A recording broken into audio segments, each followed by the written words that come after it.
And if you're just joining us now, we'll pause momentarily as folks enter the Zoom space. We'll get started in just a bit. Nice to see you, everyone.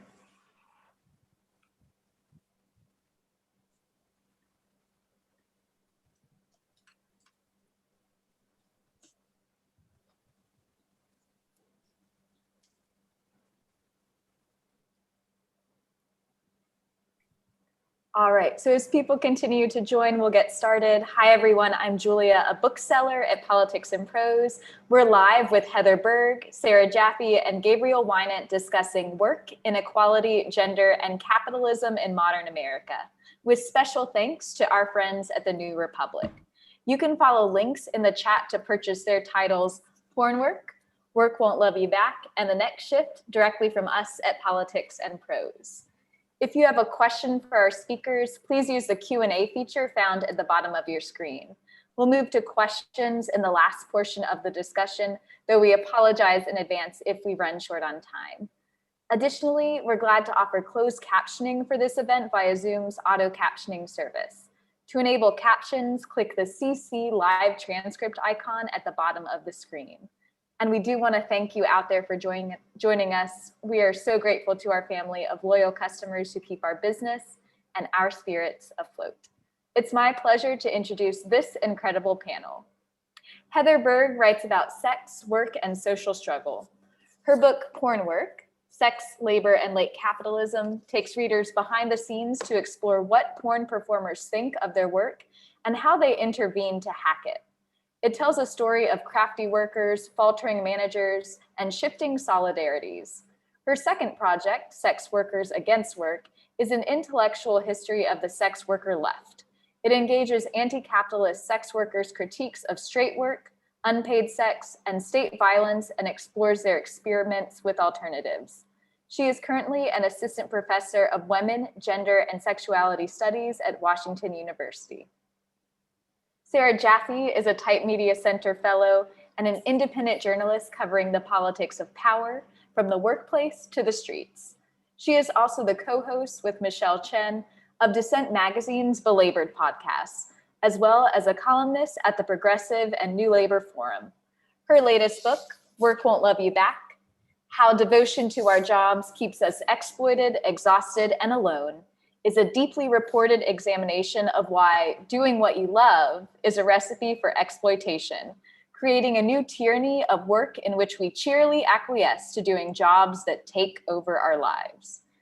And Gabriel Wynant is a historian of the social structures of inequality in modern American capitalism and an assistant professor of US history and the college at the University of Chicago.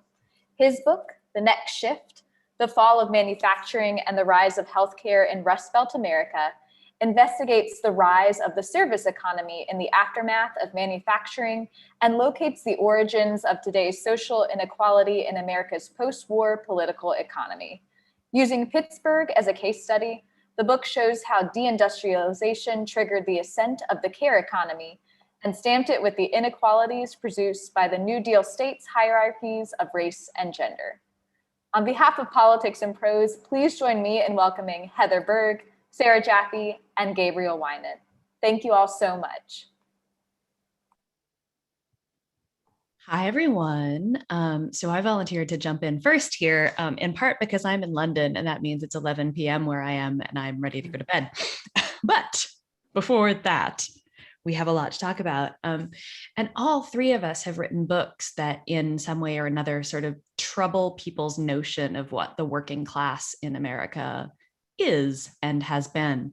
And one of the things that I think we're all grappling with that is on the description for this event tonight is the question of gender and gendered labor and gendered expectations of who will do what labor.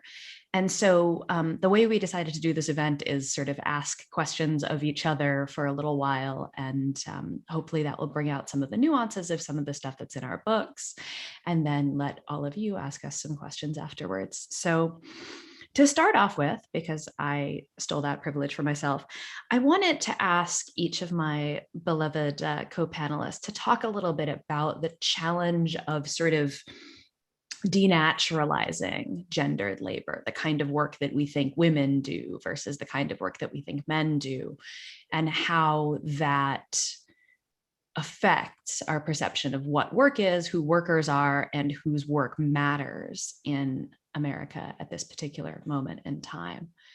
And I don't know which of you wants to answer first or jump into this first, but I think Heather, you're unmuted, so I'm calling you. Okay, yeah, that's the one thing we didn't plan. Yeah, thank you for this great question, and to all of you for being here. I'm really excited to chat about these ideas. And so I think for me, what vexes so much of the left about porn work is that it reappropriates the naturalization of gendered labor rather than trying to contest it. But I think that's a really interesting political strategy that porn workers undertake. And their demand isn't in line with much left feminist strategy, which is to integrate women into genderless work. But instead to take the expectations that are ubiquitous outside sex work, expectations that women be sexualized, emotionally receptive and available, and make people pay. At the same time, I think that porn and other sex works move to explicitly commodify that kind of gendered performance does go a long way towards denaturalizing it. I don't know if there's a better way to make the labor of sex visible than to set boundaries around precisely what's available and when, and to demand explicit pay for the task.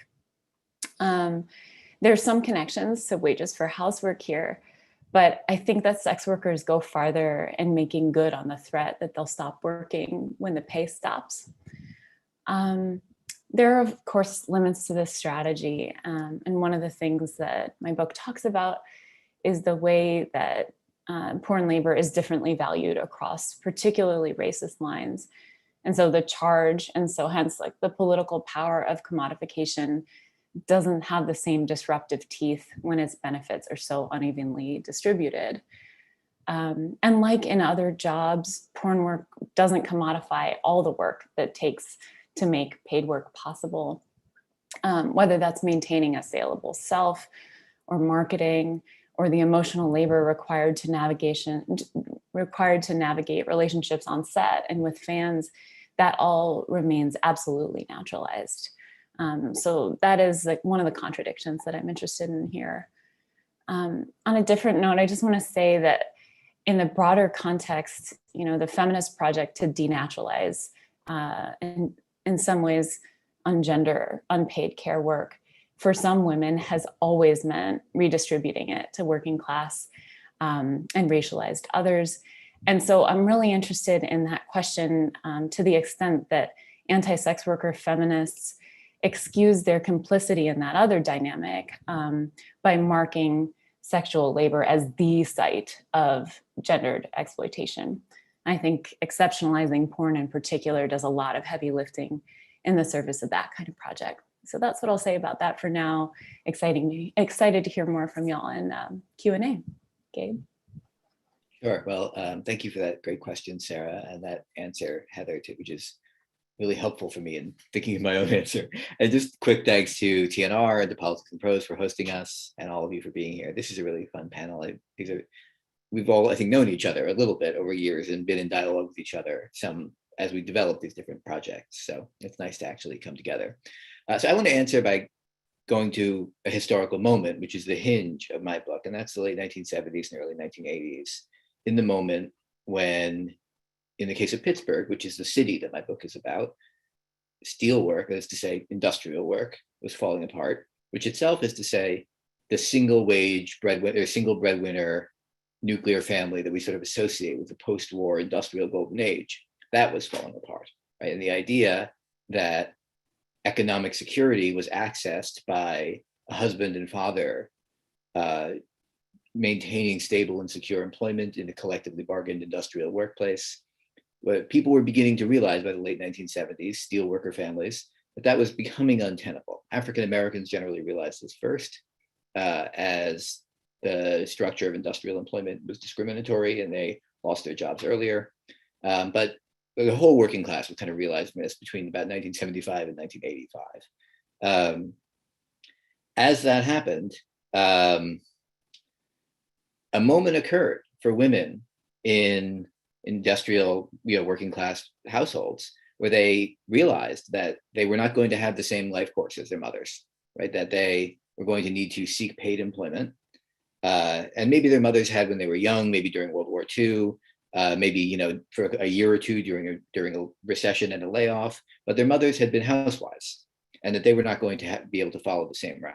And that's a complicated moment because obviously, as Heather was just saying, it's historically been a commitment and in many cases a goal of women's liberation for women to have access to independent income, and we shouldn't make light of that. At the same time, the experience of this in this moment in time for many was one of economic compulsion, right? That the basis of economic subsistence that they had dried up, and they had to make a choice, regardless of the many different things that choice might mean to them, and did mean, complicated things for any individual person in this position. So if you're in that position, it's 1982, 1983, your husband has gotten laid off, it seems like the mill is not going to reopen, and you think, I better get a job. What can you do? And thousands and thousands of women in a labor market like Pittsburgh and millions across the country in this moment look around and they see one industry that's expanding, and that's healthcare. I could talk a lot, and a lot of the book is about why that industry was so anomalous.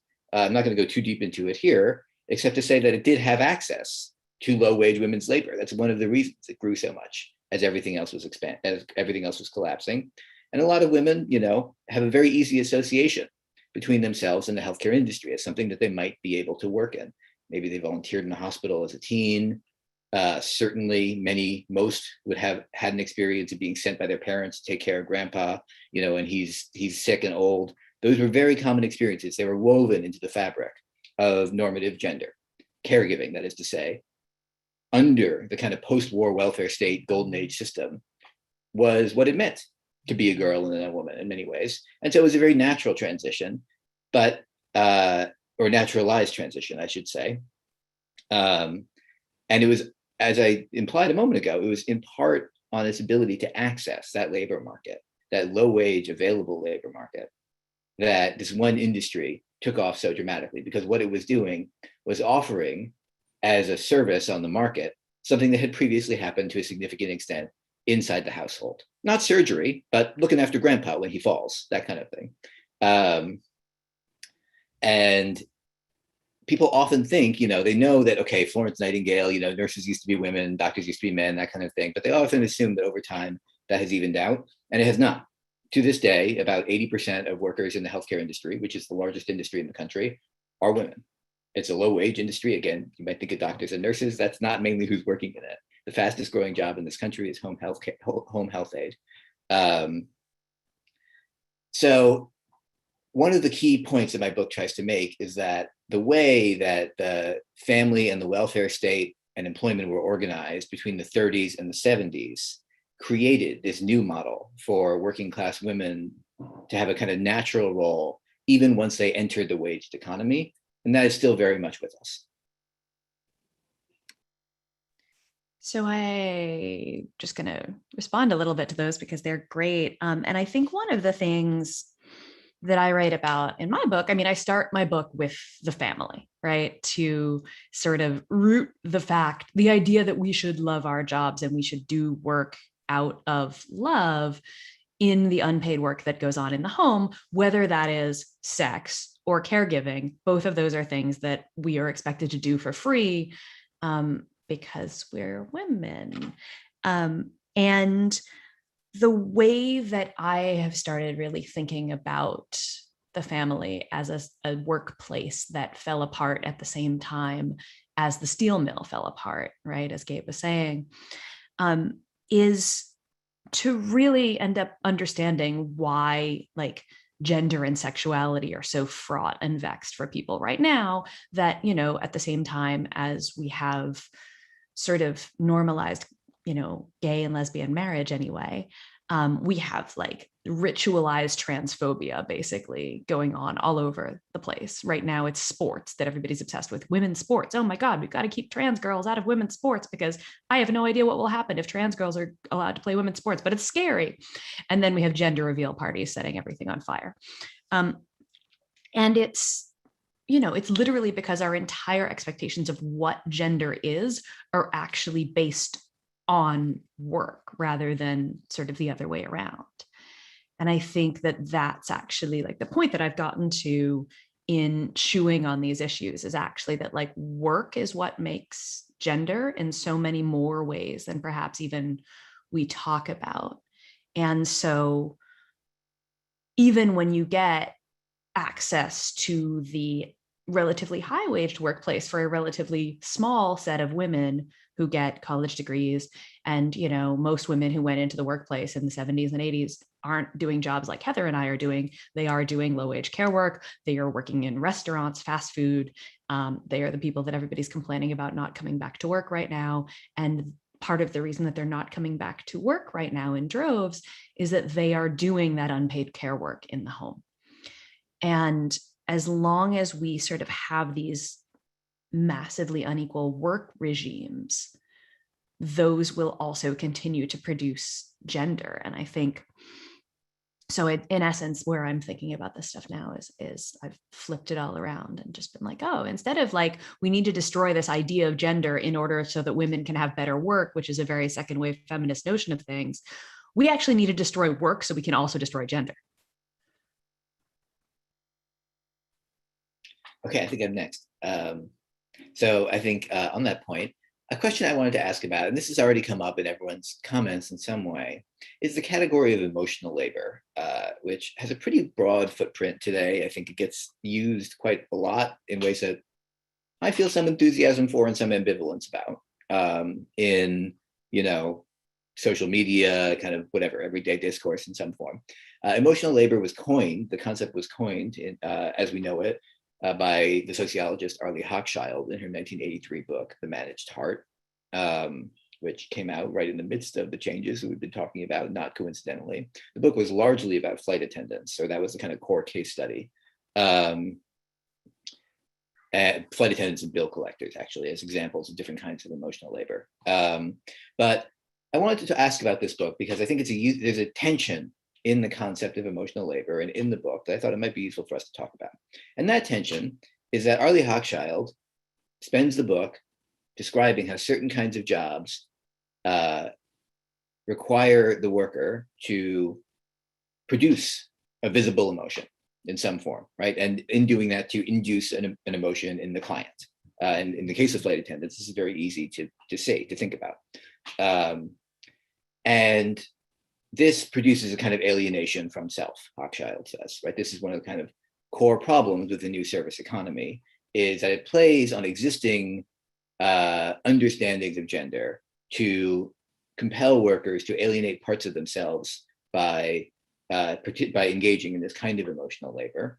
And just like economic exploitation should lead to, you know, forms of economic struggle, so too should this kind of alienation lead to a struggle, in, as Hochschild seems to think, for an authentic self at work. And this is the way that she closes the book, is by kind of imagining or dreaming about how we might reaccess our true selves that we've been alienated from by this kind of process of the rise of emotional labor. But, you know, throughout the book, she also is kind of reluctant about the idea that there's a kind of secret true self in there, that, you know, you can just peel off this layer that your work has put on you and your real self will reemerge.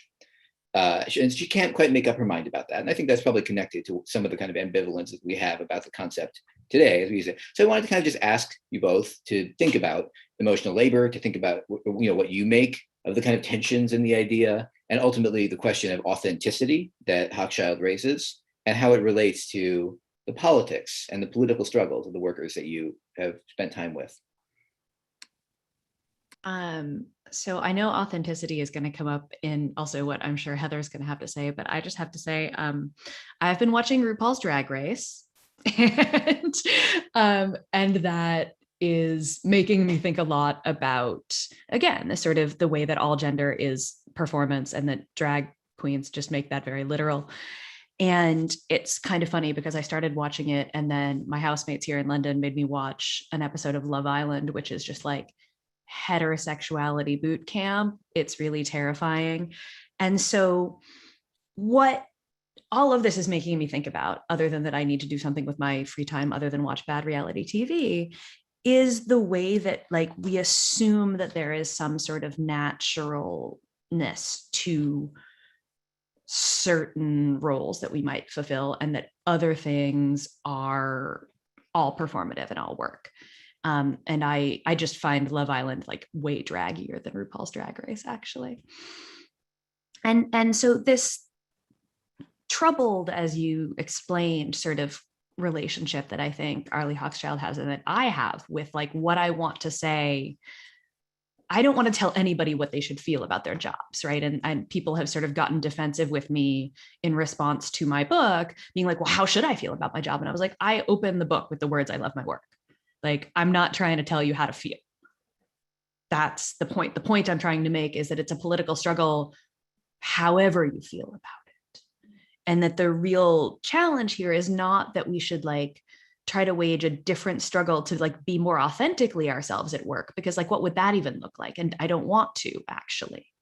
You know, one of the most annoying things for me when I was waiting tables was the customer who would want to know all about me. And I would rather put on a fake smile and make jokes with them. And I don't want to tell them what I was majoring in college. Or let me tell you, it was really annoying when I was out of college and I was still waitressing full time. And then they were like, oh, are you a student? And I was like, no, this is my job. Eat shit.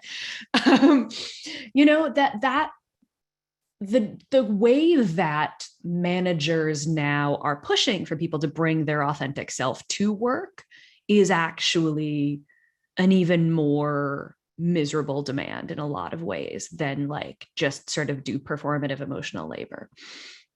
And I think, you know, this obviously relates to the thing we were just talking about in terms of the family being a workplace and the work that we do outside of the paid workplace. And this is where the tension comes. And this is where you get sort of people being like, Venmo me for my emotional labor, which I do find annoying and a misreading of the concept. But nevertheless, it also gets at something real, which is that we do put a nice face on with our friends and family sometimes too. We do, you know, do the work of trying to produce an emotional state in, you know, your annoying aunt or sometimes some closer family member.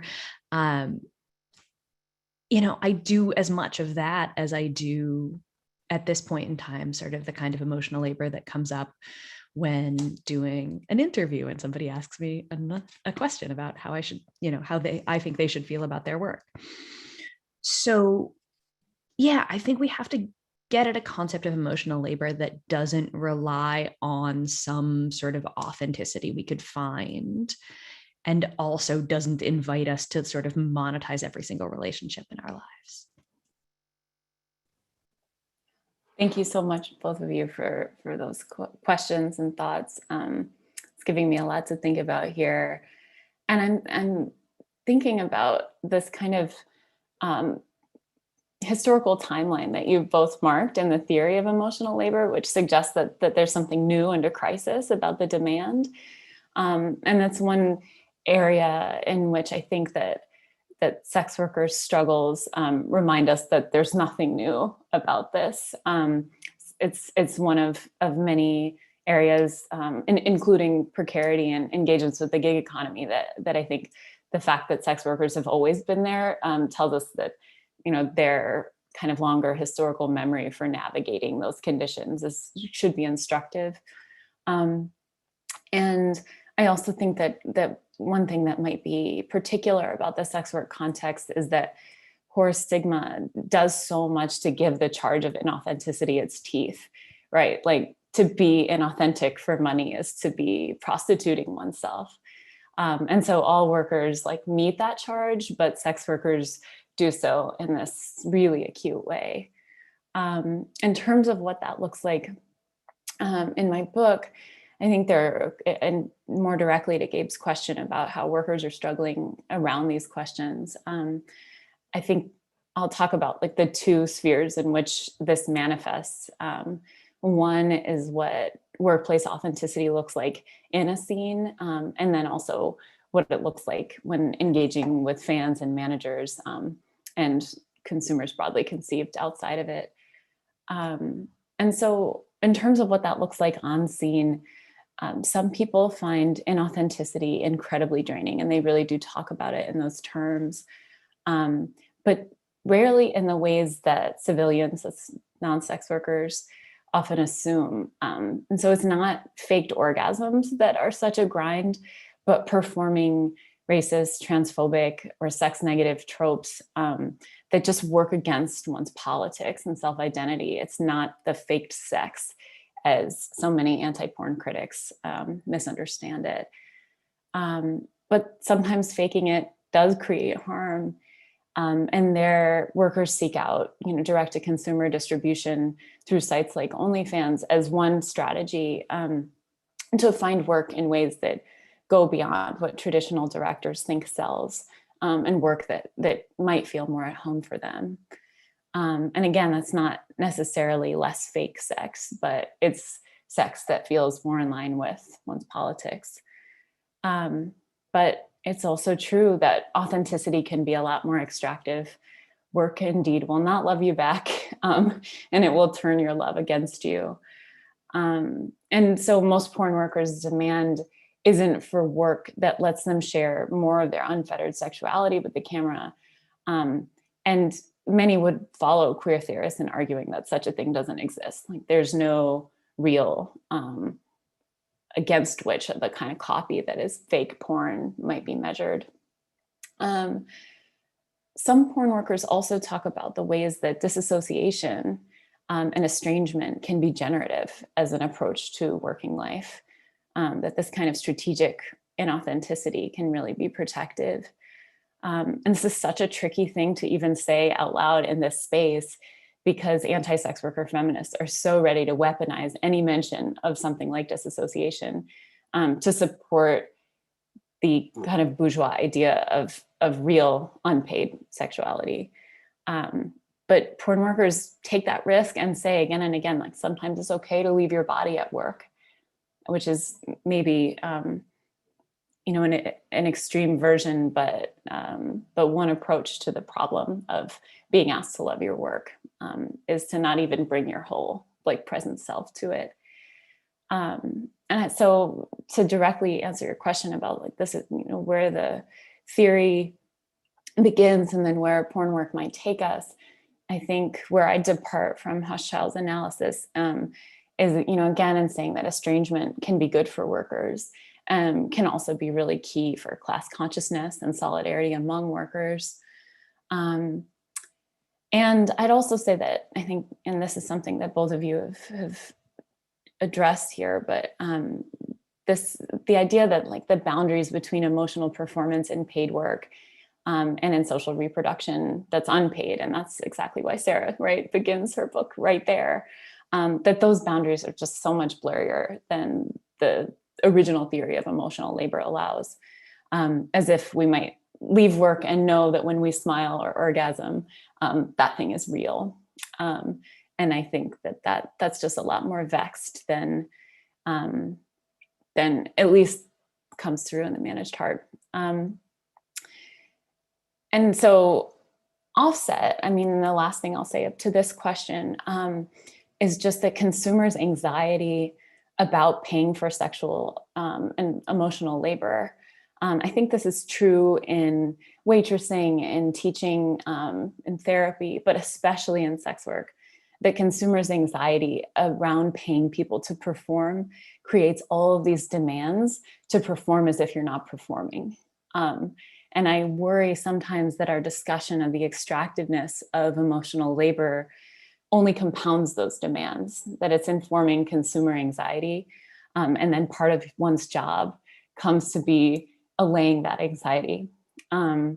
So, ethical porn often works in exactly this way, where workers are sharing more of themselves for less money, But in general, consumers' discomfort with simply paying people to perform generates all of these demands, both from managers and fans, to pretend that you're not there just for the money, that the feeling is real, that the orgasms are real.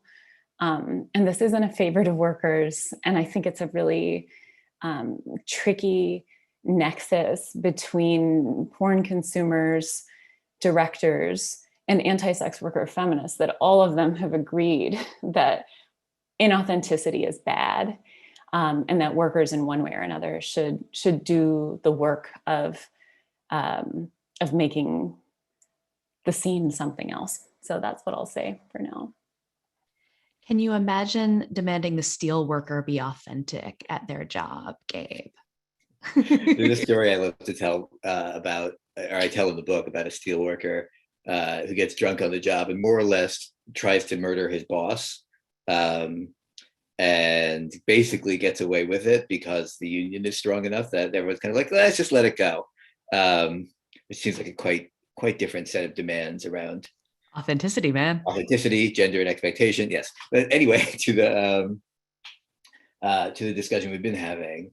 One thing I want to say to start on a kind of structural note is that in many of the kind of large social service providing industries, of which again, healthcare is the example I know best, there is something that we can kind of recognize from an economist's point of view as a problem. And that problem is that these industries don't generate what economists would call sustained productivity growth over time.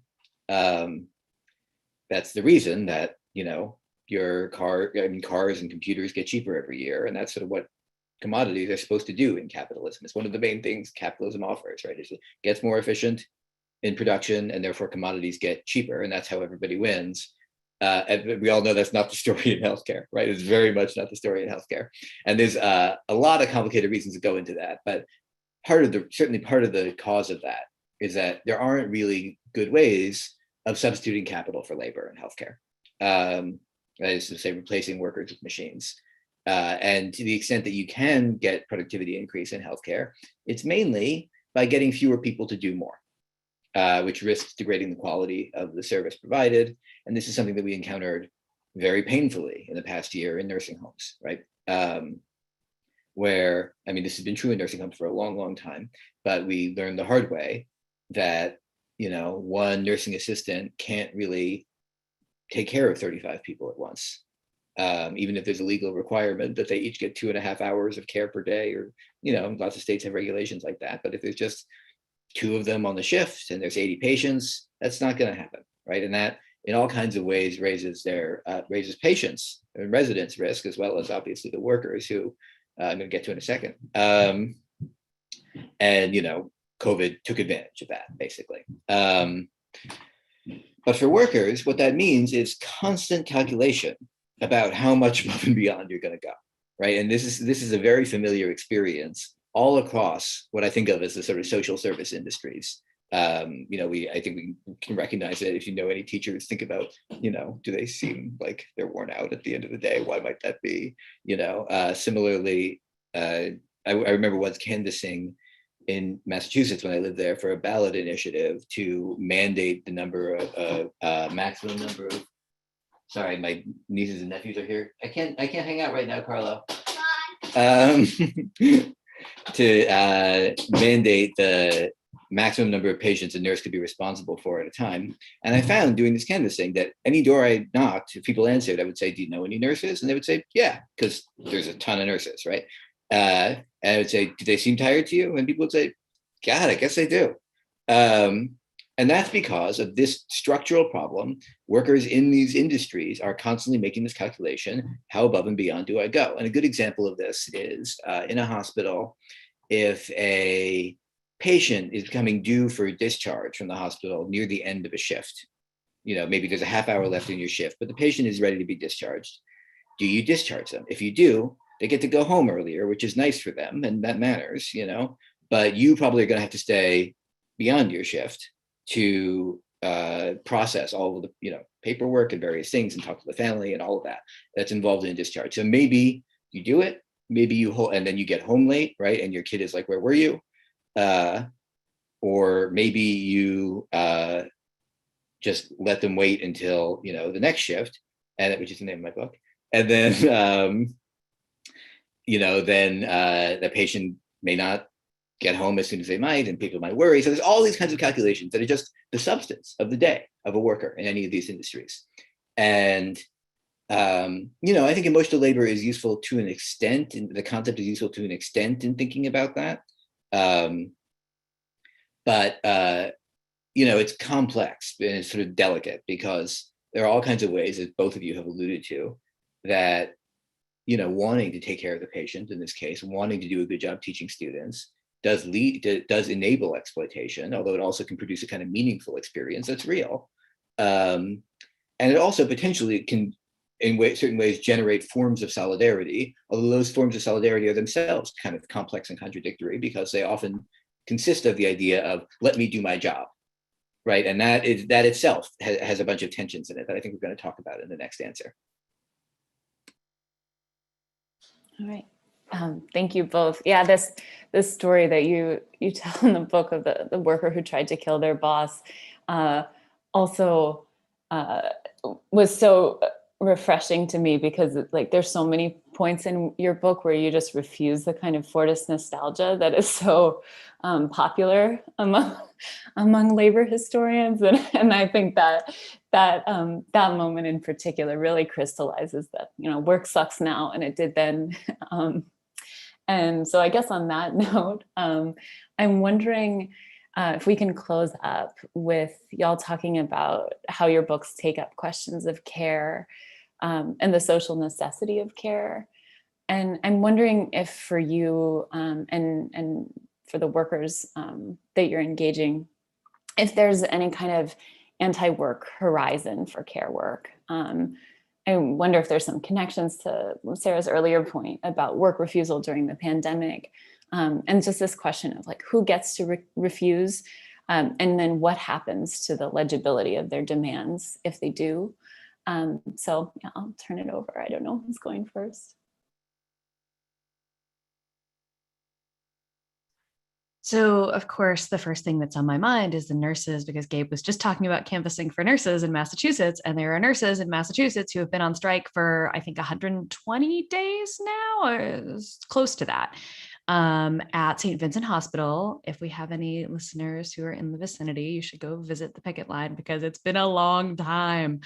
And they were my first reporting trip post-vaccination, which was very exciting for me, but also they have been on strike for several months now. And the company, which is one of the big for-profit hospitals in the US, is just really being difficult. And of course, their number one demand is safe staffing, which means in practice, hire more nurses so each of us can take care of fewer patients per shift. And that's exactly, it's the number one demand of nurses everywhere. The number one demand of teachers everywhere is more teachers, smaller class sizes, right?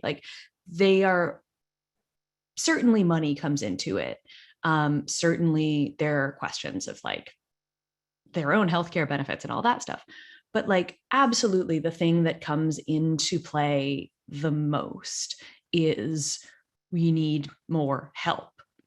And that itself is, it's not an anti-work demand necessarily, but it is a demand to lower our damn workload. And I think that that's something that it's very, very hard for these workers to go on strike, right? Because you do get all of this emotional blackmail that you just didn't get if you were a steel worker. If you were on strike, and these are things that were going on in parallel, right? Nurses have been around and teachers have been around for, before the 80s. And the demands were always sort of emotionally laden, right? That you were a bad, not just, and Megan Erickson made this point in her book, and I think this is really important, that if you were a bad teacher, you were also a bad woman, right? And so the ability to refuse that work is very difficult. But Heather mentioned wages for housework earlier, and of course, that question that they raise, that they, even among feminists, even among Marxist feminists, sort of, didn't get a lot of agreement from people, because they were saying we want to refuse this work. It wasn't just we want to get paid for it, but also we want to get paid for it in part so that we can say no to it. And this goes back to my question about denaturalizing the gender of work. Like, part of the reason that that's so on my mind right now is the pandemic showed us that women are still 2021 doing the majority of the unpaid care work in the home, and the unpaid other work in the home too, like the cleaning and the less caring associated stuff. And so we're still here. So the question of sort of refusing care work takes all these complicated forms, right? Because on the one hand, like, I always go back to the welfare rights movement, and they were refusing other work and saying, like, we're parents and that's enough, actually, and you do owe us a living for that. And by the way, we don't want you to, send us to marriage promotion programs and have people coming in going through our underwear drawers to see if we're dating, and all of these things that, the feminist movement should have gotten behind them more than it did. And also, what does it take to sort of refuse that position as a caring laborer? Because, like, as a 40-something woman without children, let me tell you that people still ask me if I'm going to have kids and why I'm not, and why I haven't, and why I don't like them, and all of these things. Because it's even hard to sort of refuse the very personal decision, and not just because abortion politics are still fraught, to not do that work in your own personal life. And so I think that it's the most important place to sort of ask these questions. Is this work that gets naturalized and personalized and emotionally sort of blackmail laden? This is actually the place where it's most important that we support workers' right to refuse to do it. Yeah, thanks for that, Sarah. Well, I guess I'll say a couple of things. I mean, one, in a lot of the kind of industries I've been talking about, the kind of large scale employers of service sector labor, women's or feminized labor, gendered labor. First of all, workers' right to refuse and resist is legally burdened in a variety of important ways. Healthcare workers, for example, got access legally to the collective bargaining institutions of this country only in the 1970s. And when they did under burdened circumstances. They don't have full NLRA protections even now in terms of what their bargaining units look like, what strikes have to look like. There are rules about it that don't apply to other kinds of workers. In many states, it's illegal for public sector workers to strike. Similarly, public sector workers, again, encompassing people like nurses or like teachers. So there are a set of legal burdens that embody the kinds of cultural norms that we've been talking about, and encode them into actual rules. But I think it's also worth saying, I mean, I don't know a lot of healthcare workers who would self-consciously embrace the kind of anti-work politics or refusal of work. And the kinds of ambivalences that we've been talking about, I think, are run throughout most people's experience, as they do for all of us in some form about our work. Although there's certainly a range in terms of how much people feel like they really get enormous pleasure from going to the maximum versus how ready they are to go home at the end of the day. I mean, people are all over the map on that kind of thing. What I would say, though, is that well, if you describe to me a society that devotes a much larger share of its capacity, its human capacity, to things like taking care of the old and the young and the sick and the disabled, to education, to these kind of categories of care labor that we're talking about being difficult to refuse. If you said, I'm going to describe to you a society that used to invest its capacity for human labor in, very heavily in, extracting and smelting metal and bending it, and now devotes much more to these kinds of caring activities that are kind of, in principle, help sustain human development and well-being. If I didn't know anything else, I would say, sounds good. I'd rather live in society number two.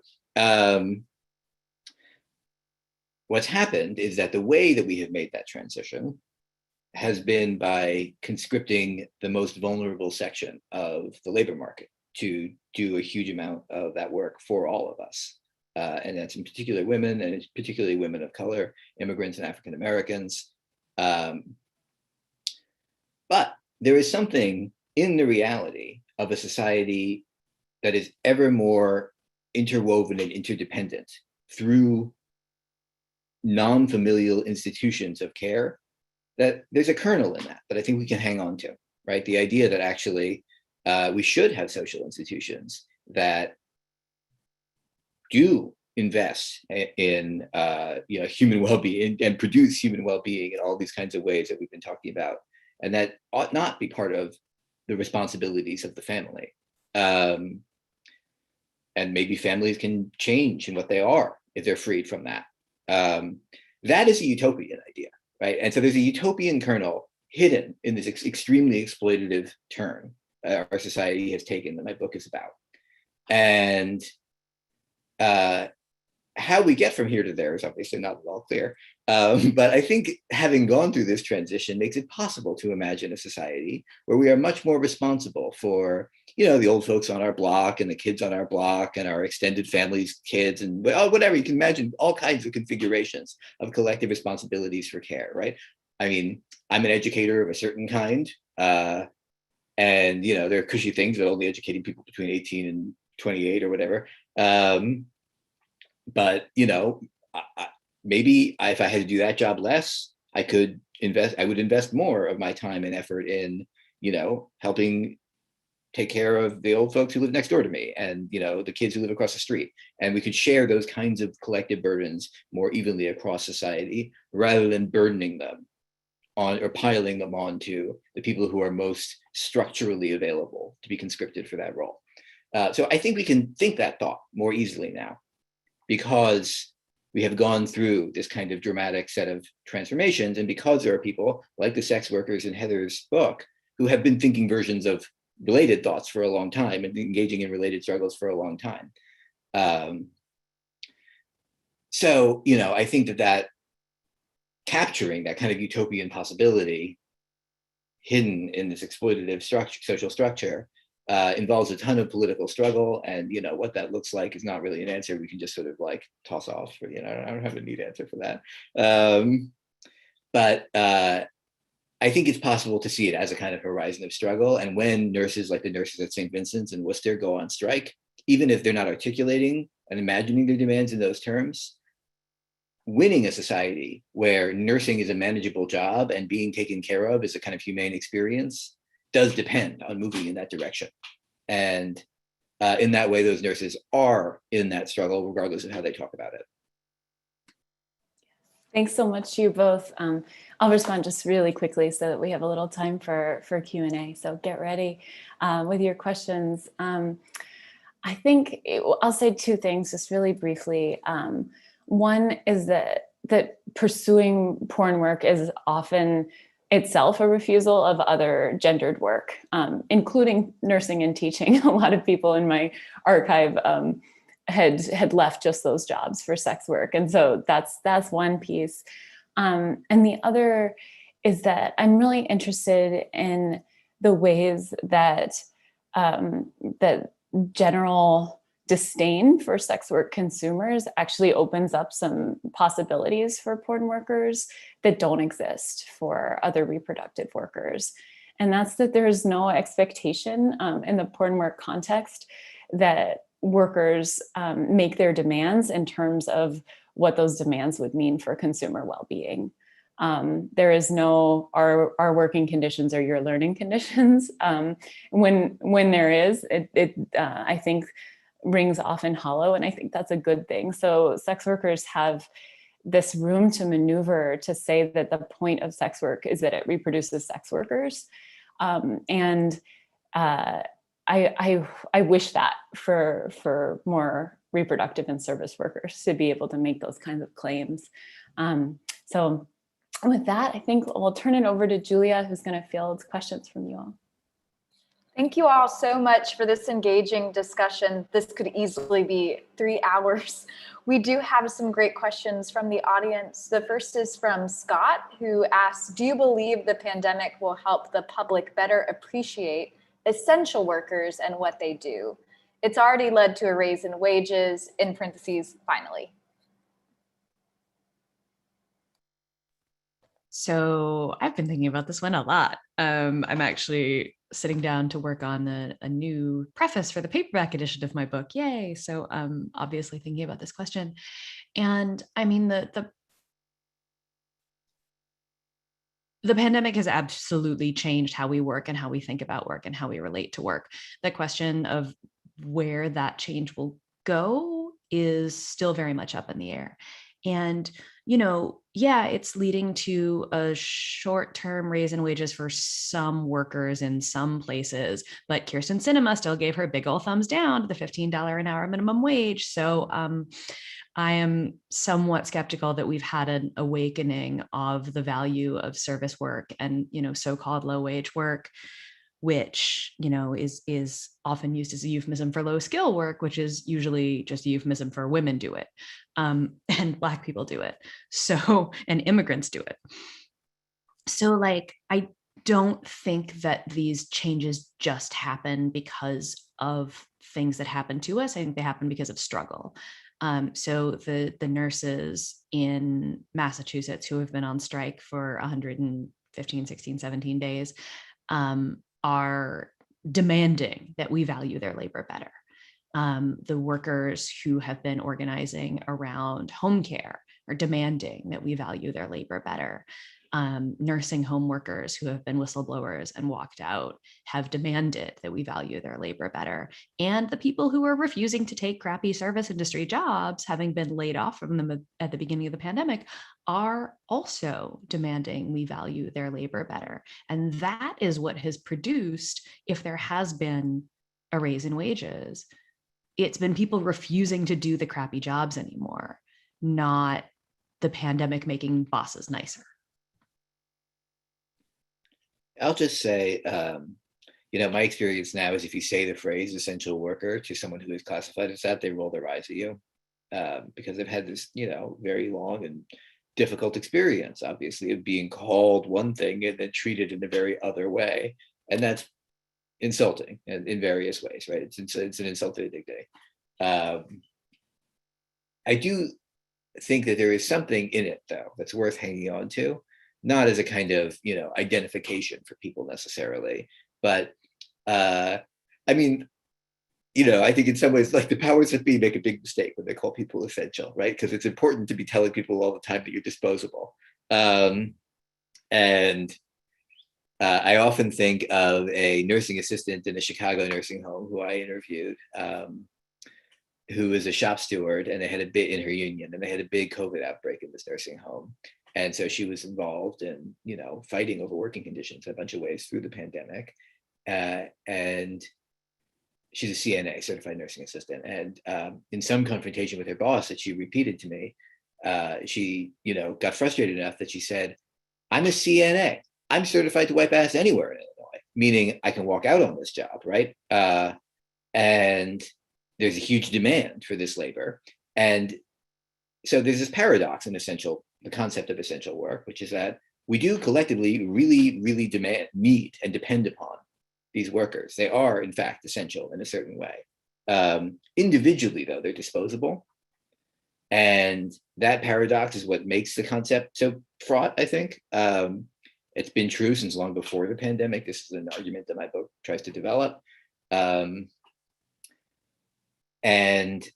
I don't want to predict what it will mean, but I think a paradoxical situation is likely to lead to intensified forms of struggle of the kind that Sarah is talking about. And, we should hope for that. I'll just say quickly, I think it probably goes without saying that sex workers' labor is rarely understood as essential. But in terms of what the pandemic has meant for workers' struggle, I think it's not a mistake that in this moment in which so many frontline jobs are experiencing a labor shortage, that the capitalist state's assault on sex workers' right to do sex work is ramping up. And I don't think it's a mistake that food service employers are having a hard time finding workers, and OnlyFans is booming, and the media is concerned with both crises at the same time. So in terms, I think the pandemic has really ramped up that contradiction in a really intensive way, and to the extent that sex work, again, has historically and is today a tool for refusing essential labor. I think that's something to watch out for politically. Thank you for that. We have time for just a few more questions. BRM writes, how could something like universal basic income change the dynamics between labor and capital in the labor industries you discuss? And is it feasible or even advisable to consider? Let me take a stab at it. I think a world where we work less and that we live well despite working less is a good idea. It's a good horizon to hang on to and to struggle for. And I take that to be the kind of core, ideologically in some way, of the universal basic income concept. I think sometimes people talk about it as though you call your congressman enough times and we'll pass, it's a piece of legislation that we can kind of pass through the normal reform process. And it's not, I don't think that there's any path like that to any social change of that order, working less and living well.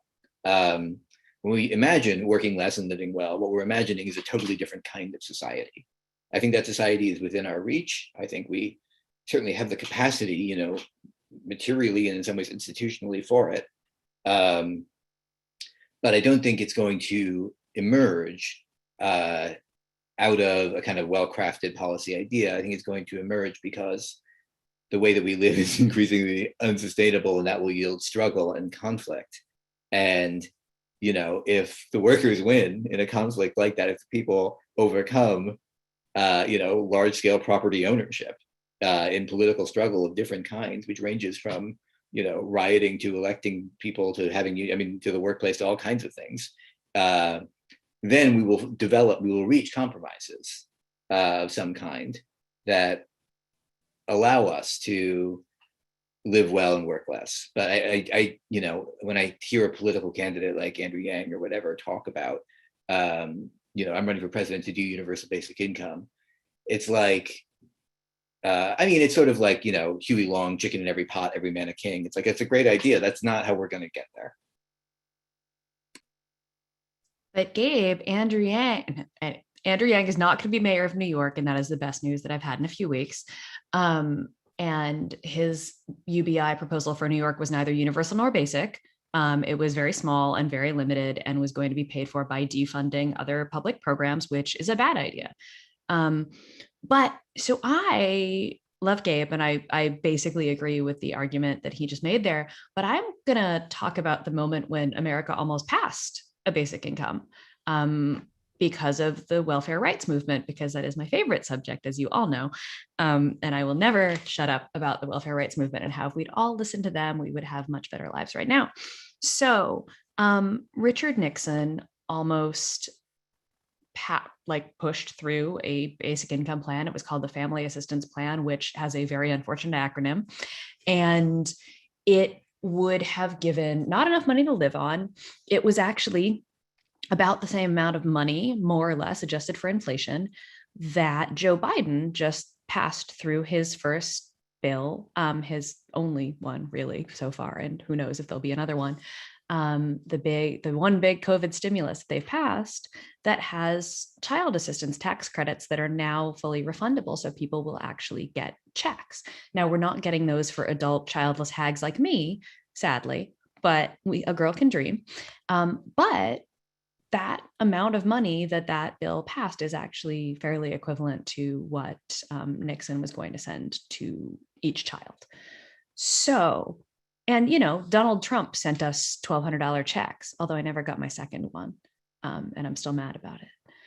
So on the one hand, it's going to take massive struggle to actually get the kind of basic income that even the welfare rights movement asked for, which was about the equivalent of $35,000 a year in today's dollars.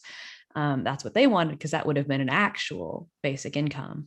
On the other hand, we should also not forget that like these things have been closer perhaps than we think. And the reason that they are coming back up now in garbled form through people like Andrew Yang, which we should not trust further than we can throw, is that these were demands that were made by powerful social movements that were led by Black women that nobody took seriously because we're a racist and sexist society still. And yeah, so I think that that's a moment to hang on to. And this is one of the gifts that the pandemic did give us is, look, it showed us the government can just send us all a check. They did that. They can do it again. Thank you for that, Sarah. We are running very short on time. Perhaps we could close with Stephanie's question. And if we could each, before we say goodbye, maybe say in a phrase what you're researching next, your next writing project, and just a brief phrase and leave us all wanting more.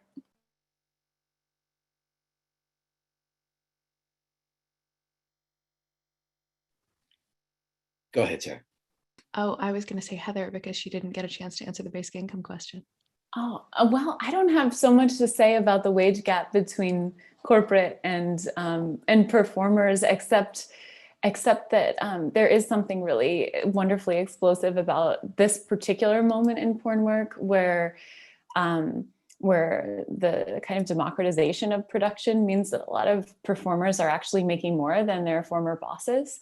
And so that is not directly related to the pandemic, but that is unqualifiedly a good thing.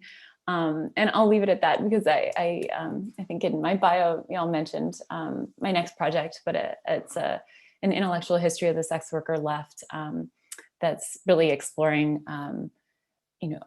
sex worker theory as something that offers the left unique tools to survive this world and build another one.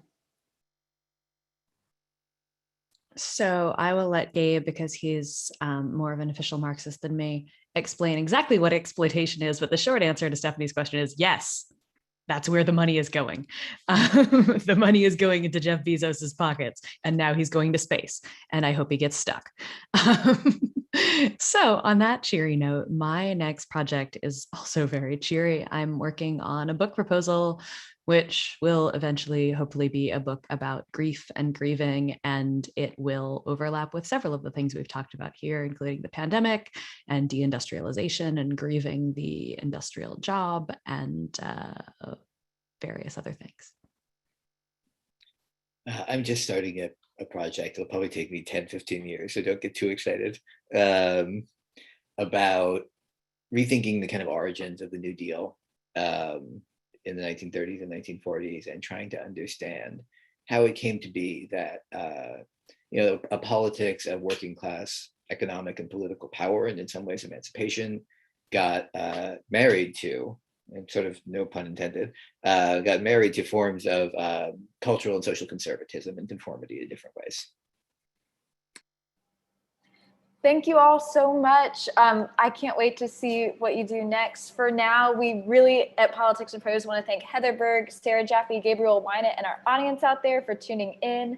Your patronage and dedication enable us to bring you this incredible programming, and we can't do it without the book sales to support it. So I hope you will follow the links in the chat to grab these excellent titles, Porn Work, Work Won't Love You Back, and The Next Shift, or you can visit politics-prose.com.